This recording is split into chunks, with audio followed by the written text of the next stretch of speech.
Hey, man. Hey, how you doing? Cold opens are weird. Hi. No, I'm good. I'm good. How are you? Well, they're weird because we've already been talking for 20 minutes, right? By the time we do this. Right. But they don't know that. So, like, don't look at the man behind the curtain kind of thing. Yeah. Crazy week. Things have been busy. It's conference season for me and many others, and we'll get into that in a minute. Real quick, like I'll ask you, because it's cold open. You don't want to ask you. What conference are you looking forward to this year? And what new Lego set do you want to build later this year? Okay, so in terms of events, that's a tough one because obviously I have to say ACEs, right? You don't have to. You're not contractually obligated. This is All Things MSP. This is your stuff, not mine. But I would say probably the next one that I'm most excited about is Pax8 because we will be there as the podcast, right? Yep. And interviewing different people, and that's always, a great amount of fun. Mm. But then, we've got some coming up later on in the year too. So it's like picking your favorite child, dude. Oh, it's easily Simona. Roman does listen to this with me, and obviously I know that. I need to just put out there that, like, hey, Roman, if you're listening, I'm kidding. I don't like either of you. I like Pax8. Pax8 moved. It's in Salt Lake City, not Denver, so I won't get sick this year. And there's really good. Oddly, there's really good food in Salt Lake City. You and I, there's a pizza place we went to when we were there for ACEs a couple years ago. We should go back there. That pizza place was really good. It was really good. I'll have to find it in my file somewhere. But if you're coming to Pax8 or ACEs, of course, if you're coming to ACEs, I know. But if you're coming to Pax8 and you want to do MSP therapy with me and Eric, we'll be there. Send a note to one of us, and we'll start making a list, and we'll have you on the show, and we'll do like a quick little thing, and it'll be awesome. And if you don't want to do MSP therapy, psychiatrists are like $350 an hour now. So good luck. We're cheaper. Hopefully. Have we priced that out yet? Maybe not. We'll talk about that before we start the show. Been a near.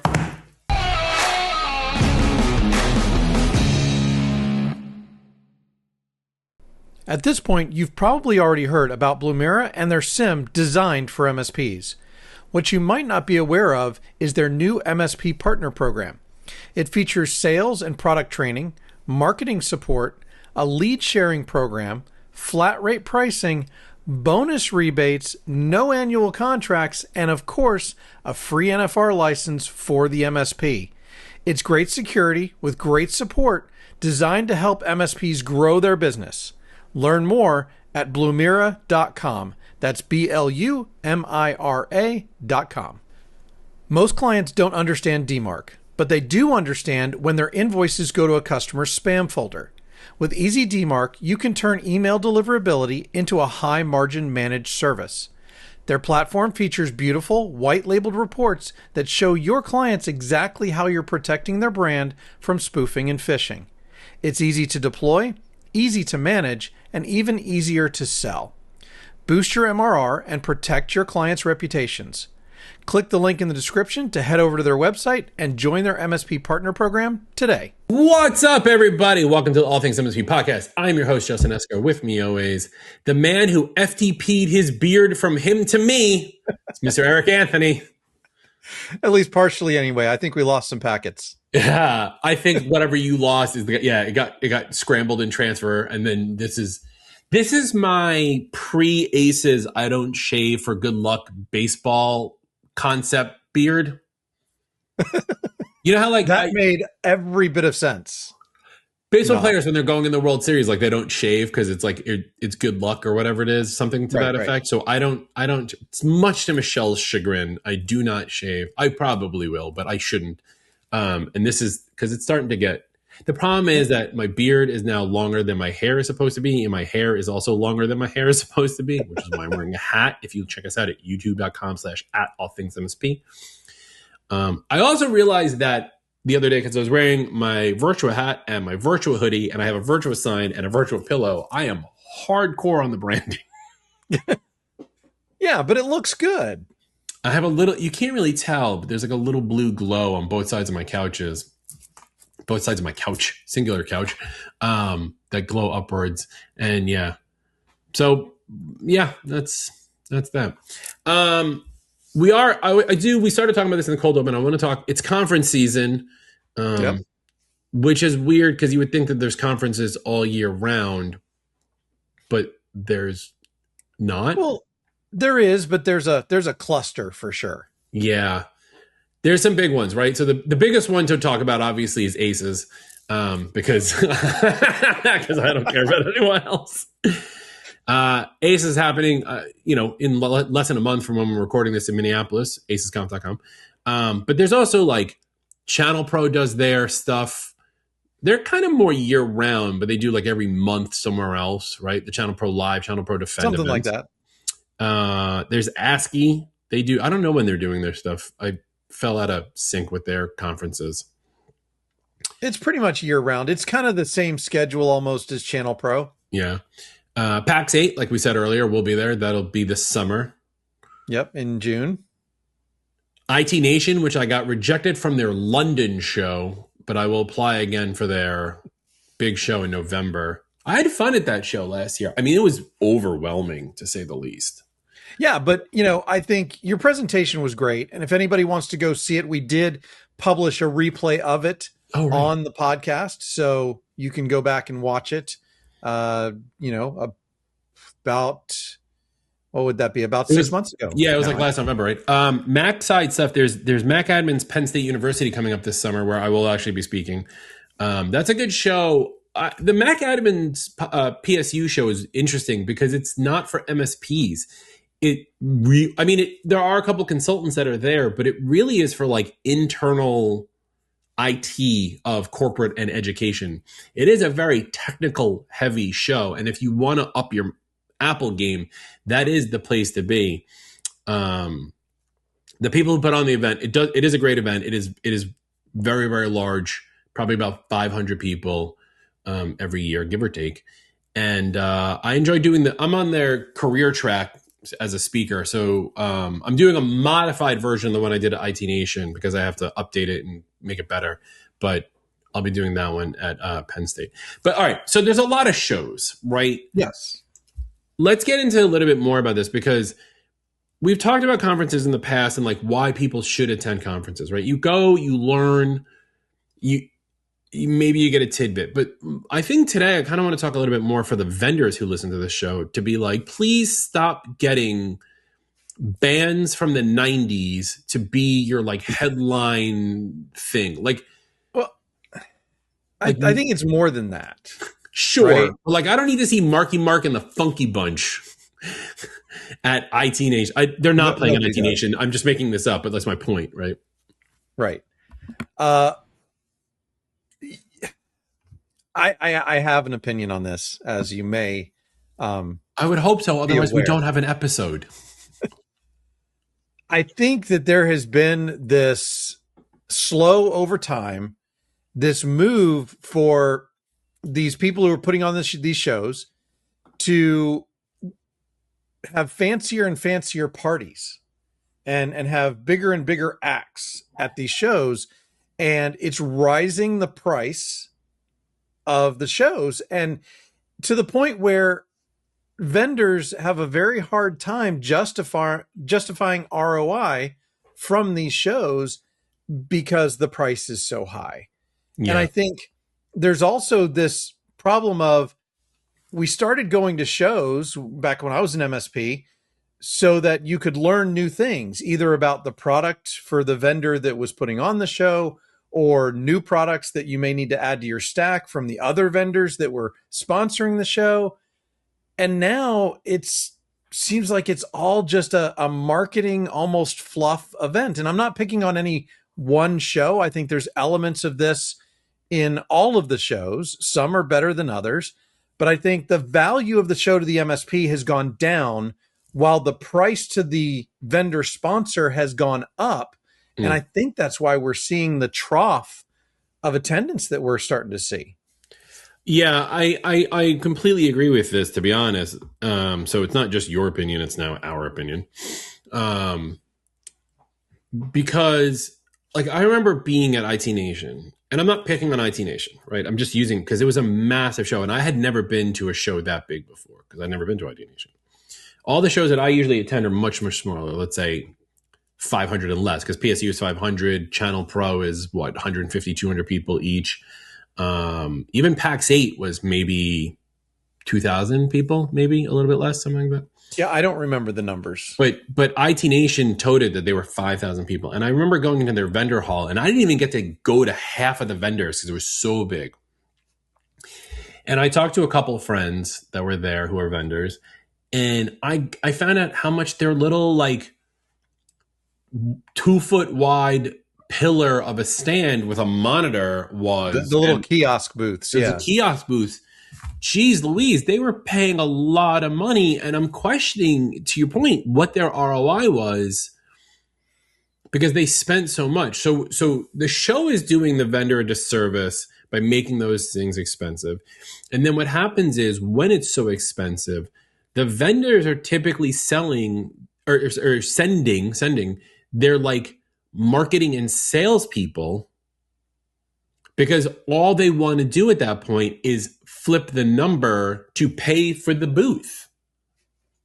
And that's not good for the MSPs, because we go there and like I remember going and I was talking to a vendor at IT Nation, and I straight up asked them, like, I don't want to blow up the vendor, so I'm not gonna say, but like we had a technical issue with a product. We happened to be using their product, and I was like, hey, we have this like thing within your product and it does this and it says it's supposed to do this and this.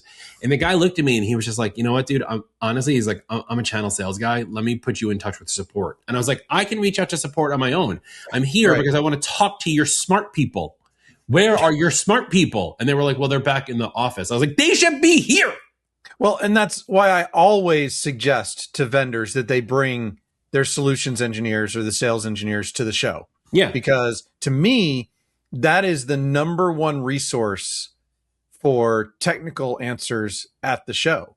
And they're still sales trained, right? These are people who can actually talk to partners and customers, but it allows for those conversations. And the other thing that I'll say is ROI from a show is difficult because you are not typically going to close new business at a show. The best you are going to do is start a relationship with a new partner, and you have to build and educate that partner before you're going to get to that first closed one. But that's why they're sending their marketing people, because they're trying to just collect the marketing people who go are there to collect a badge name and get them in the drip campaign.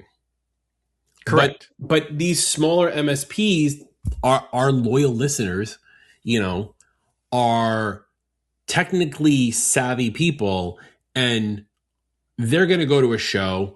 They want to talk to those solution engineers, not marketing people, solution engineers or the support engineers, to really get into some of the deep, inner workings of the product before they sign up. Right? Correct. That's why we always ask for a demo before we sign up. We want to figure out the nitty gritty, because I want to know what I'm up as an MSP. I want to know what I'm up against before I sign up for your product. But if I'm there talking to someone whose job it is, and I'm not trying to like crap on marketing people, they should be there also. But like, if I go like, hey, how is this going to interact with my already existing stack of X, Y, and Z? That marketing person better understand like how those integrations work to like the nth degree to be at my level or any other MSP's level, or have a solutions engineer that they can grab and pull over and talk to me and actually repeat my question to that solutions engineer. And I feel like that, that's missing, because it already costs so much to send everybody on top of the cost of the booth itself. Right. Now, my advice for a vendor in terms of who to send to a show, right, is don't just send salespeople. That's the number one rule. And yes, that marketing person is important. Look, you spent anywhere between $15,000 and, maybe $100,000 to go to this show, to sponsor this show. The people who signed that sponsorship and know what needs to happen at that show are the marketing people. Right. And so you need to have those people there in order to make sure all of the things that are supposed to happen at that show, from a marketing standpoint, from a what you paid for standpoint, they need to be there to make that happen. You need salespeople there because salespeople are the ones who are going to build relationships with these partners. Mm-hmm. But then you also need solutions engineers to be there to answer the technical questions, because if you can't answer the technical questions, you are going to lose the attention of these partners very, very quickly. And so you need the solution engineers to grab the attention, and then the account managers can come in and build the relationship. But then on top, but now we're talking about sending so many people, right? And it just adds to the cost of things, which then makes this is the economics, ish flows downstream, because the vendor now has to send a bunch more people. That's more flights, more hotel rooms, plus the cost of these booths that are getting more and more expensive. Mm-hmm. Like the ACEs sponsorship, just as a point of reference, has not changed price in 10 years. It's been the same basic price for 10 years. But like, plus the booth. And now what's happening is, because they're doing all that, they're raising their prices on the MSPs to make up for that, right? So now the MSP has to raise its price on its customers, and customers don't want us raising prices. Of course they don't. And so it just keeps flowing downstream that way. So I think it would be better for the show if the show the runners of the show understood this, lowered the cost of sponsorships to make the total investment cost for the vendor lower, therefore not needing to increase their prices. You would also end up, if you have a good product, if the vendor has a good product and the price isn't outrageous, you're going to get more MSPs to sign on for it. And those MSPs will end up coming to the show anyway, and it will help the show in the long run.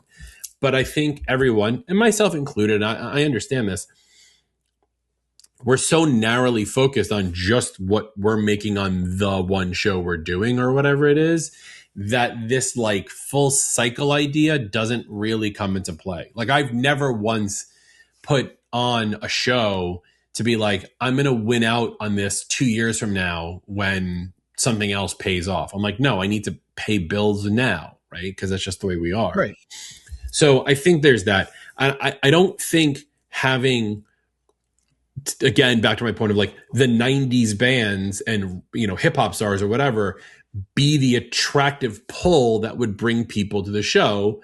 That's just a waste of everybody's time and money. There are plenty more things that these shows can do. We do dinner. Like that's it. We go out for dinner. I rent a restaurant or a place, part of a restaurant, and we have dinner because we want to increase the hallway track. Now that's a lot easier on a smaller show, but it's what benefits our audience and builds our community, which is what I think these larger shows, or the more expensive shows, are not doing. And there should be some community building there. Yeah. And I'm glad you brought up dinners, because I think this is another dynamic that has changed over the years. There is typically no free night to entertain partners anymore. You have to go to whatever show it is that the show runner is putting on. Right. And so it makes it difficult. And maybe I'm kind of living in the past here, but I thought that it was very effective when we used to be able to take a group of 10 to 15 MSPs out to dinner. Yeah. And I am finding it increasingly hard to find the time to do that any night during the show, because there are nighttime activities that are actually being put on by the show.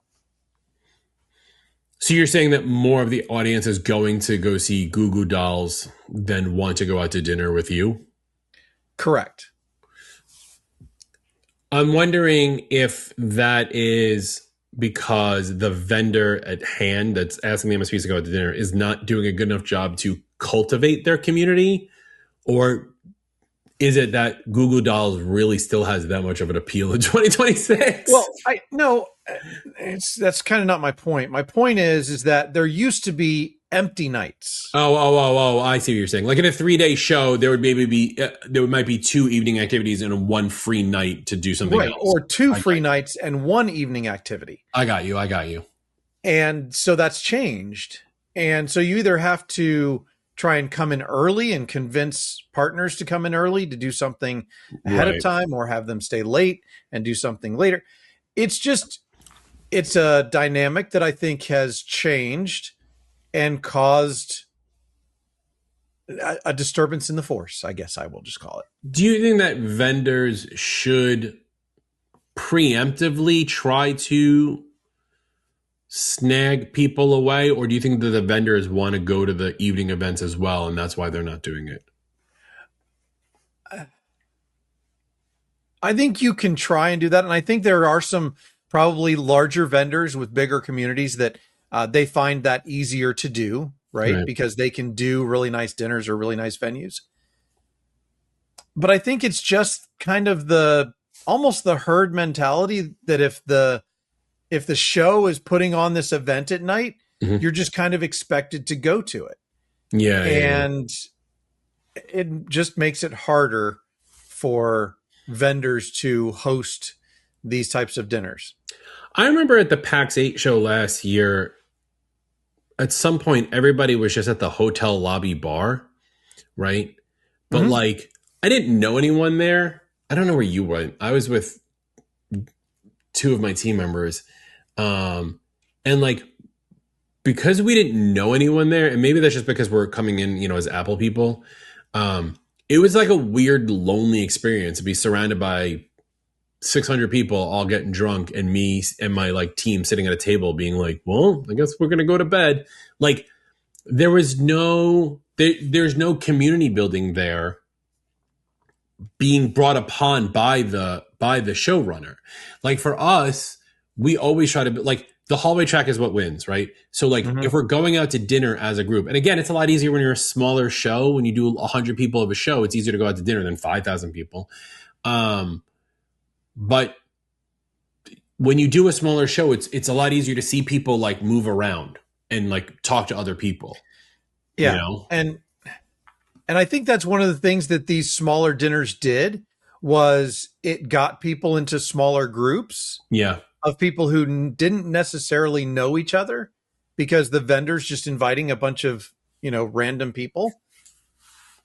And I think that did a lot to build community, because it built relationships between the MSPs, not just the MSPs and the vendors.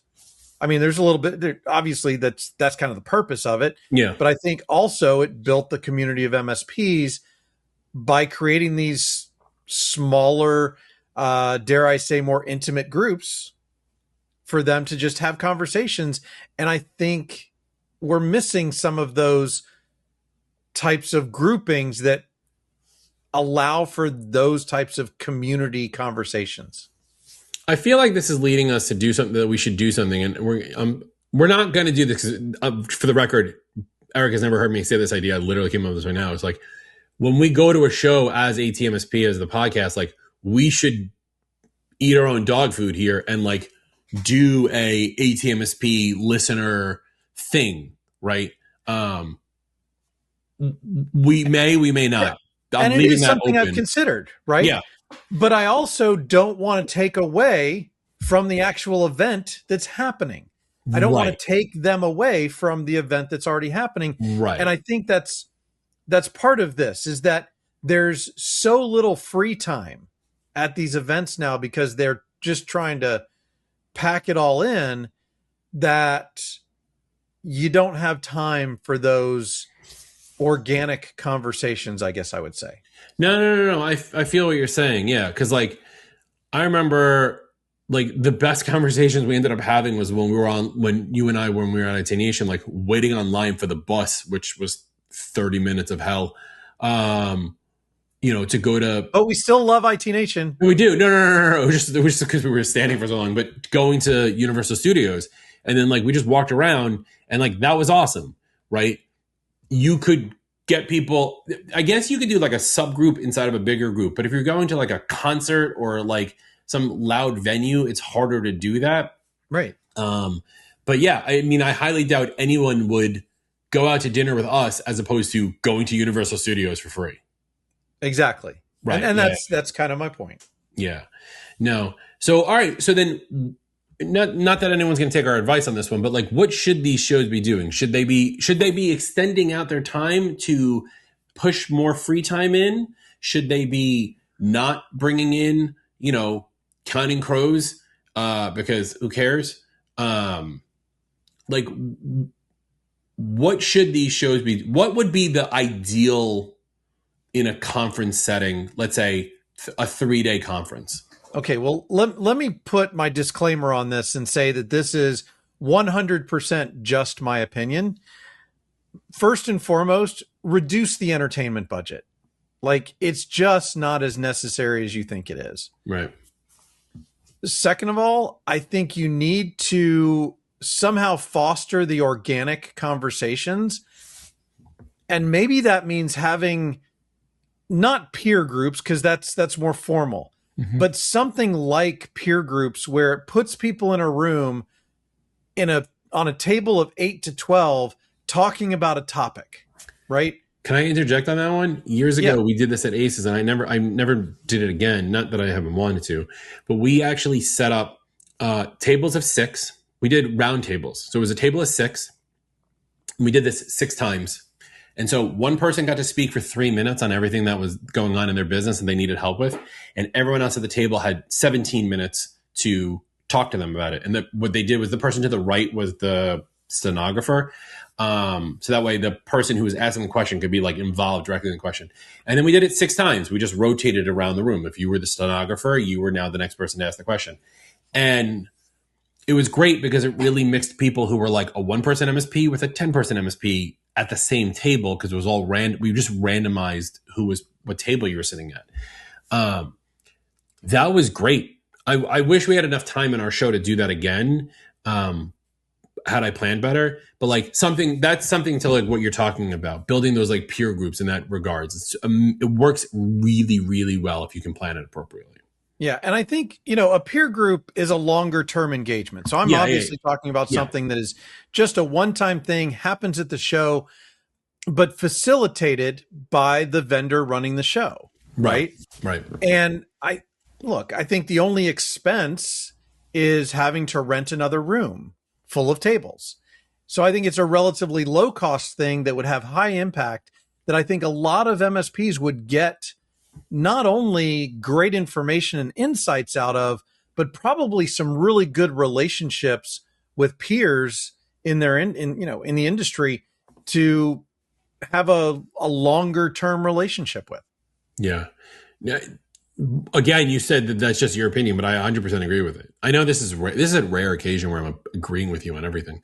They're all going to be boring from this point out if we keep agreeing with each other. I mean, I still disagree with how you open a banana, but whatever. But yeah, I like this because, again, like, I think a lot of this comes down to the shows that are the best are the ones that build good community relations. They build out a program that allows the attendees to benefit one another, gain from one another, learn from one another, all those pieces, right? Get a Slack group, the IT Nation Slack group, and have them in there and separate that, or Teams or whatever. When you have that kind of stuff and you can foster that community, it puts so much more like emotional wealth into the event than just being like, here's 2 days of content, go get hit in the face with a fire hose of information. And when you're ready to, let's check out, Incubus on stage, because they really matter when it comes to MSPs. Don't get me wrong, I love Incubus, but still, like, this is why I was a question also, like, what show we were at, and they had Gary Sinise was the keynote speaker, and I didn't go see it, I missed it, but I was like, what does Gary Sinise know about being an MSP? He understands what it's to be Lieutenant Dan. I don't think that's why they add him. I think he was also on CSI. That's probably what it was. Correct. But if you can foster community, I think that's the big piece here, right? And that's what that's what All Things is on Facebook. It's we foster a community of people in the same industry that are semi-like-minded. Because again, everyone has different opinions on things, and that's fine. Semi-like-minded, but that can learn from one another. It goes back to something we have said a million times on this show, which is that you are not alone. You are not on your own private boat. You are not on your own private island. We're all in this together. And we can actually make things better for one another if you just tried a little bit. It's not even a lot. It doesn't take a lot to do it. But if we can foster community and stop hating on one another about choosing which stack we have, and I can't believe you use Time Machine. How dare you? Like, whatever, man. Like, build the community. Yeah. I'm okay with it. Vendors should build community, not just products. Well, because community is where relationships are fostered. And really, I think the best working vendors right now are the ones who have strong communities, because now they have those solid relationships with their partners. Yeah. If you want a solid relationship with this partner, check out facebook.com/groups/ I screwed that one up. Facebook.com/groups/ All Things MSP. Check out my hat. YouTube.com/@All Things MSP. Like, subscribe, ring the bell. If you're going to be at a show and you think we should be there, let us know. Find us on LinkedIn or Facebook or something. You can't miss us. We're everywhere. Including our new website, which is allthingsmsp.com. And if you have a suggestion for a guest, a topic, what hat Justin and I should wear, go ahead and go to allthingsmsp.com/ask. And you can, ask questions. You can suggest topics and guests. Also, if you are a vendor in the space and you want to be part of this community and have us read ads and, do Facebook posts and all that kind of fun stuff, you can go to allthingsmsp.com/sponsorship and see us there. And probably one of the most important things I could say is we do have, quite a few sponsors, and they are the ones who support this show. They support us being able to do all the things that we do. And so please check them out at allthingsmsp.com/sponsors. That was a lot. It was, but it's necessary. Once a year, we'll do that. All right. Well, that's Eric. I'm Justin. Bye.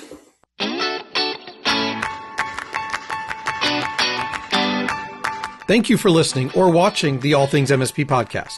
If you liked this episode, go ahead and give us a thumbs up, hit that like button, and consider subscribing to catch all our weekly episodes. And from your host extraordinaire, Justin Esgar, and myself, Eric Anthony, your humble producer and All Things MSP founder, thank you very much for spending your time with us. If you are not aware, All Things MSP started as a Facebook group and now supports over 6,000 members. We also have a LinkedIn page for those of you who don't do Facebook, and make sure to check out our YouTube channel for even more content. And a special thanks to our premier sponsors, Blumira, Easy DMark, Material Security, OIT VoIP, and Sync 365. And thank you to the rest of our sponsors. Without sponsors, we could not do what we do for the MSP community. Please consider checking them out. The All Things MSP podcast is a BizPow LLC production. The views and opinions of the hosts and guests are their own and do not reflect the thoughts and opinions of any employer, vendor, sponsor, or random taxi driver in the Metro DC area. Be sure to join us next week for another exciting episode.